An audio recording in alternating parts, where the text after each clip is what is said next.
হয়ে গেছে, মেয়ের প্রচণ্ড খিদে লেগেছে, তাই তাড়াতাড়ি করে চলে আসলাম এইটা বানানোর জন্য। একদম ঝটফট হয়ে যায়, একদম কোনো ঝামেলা নেই। গরম জল করে, আর মেয়ে দেখো এদিকে হাত ছেঁকছে। যাক, এদিকে গরম জলটা প্রায় হয়ে গেছে। এইটা আমি বানাবো এখন সফলা। এটা কিন্তু অনেক তাড়াতাড়ি হয়ে যায়, প্লাস আর বাচ্চাদের জন্য খুব হেলদি।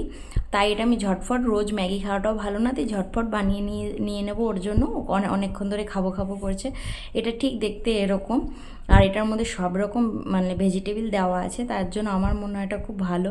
আমি একটু জলটা মানে একটুখানি বেশি দিয়েছি যাতে পাতলা করে খাওয়ানো যায়, কারণ গাঢ় গাঢ়টা ও অতটা খেতে পারবে না, যার কারণে। তাই 5 মিনিট ওয়েট করব, একটুখানি গাঢ় হয়ে আসবে। ওই দিকটা আমি মুখ ঘুরিয়েছি, ফট করে গ্যাসের মধ্যে পড়ে গেছে। আর এদিকে দেখো প্রায় হয়ে গেছে, একটু খিচুড়ি খিচুড়ির মতন লাগে। মেয়ে খেয়ে বলছে, দেখো শোনো মেয়ের কথা আমার।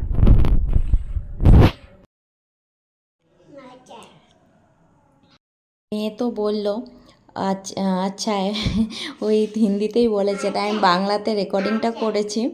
তো যাই হোক, ওর ভালো লেগেছে, তার মানে আমার ভালো। ও খাচ্ছে, খাক ততক্ষণ, আর একটুখানি রয়েছে, পরে যদি খিদে পায় তখন দেবো। তোমাদের যদি ভালো লাগে তোমরাও বানাতে পারো।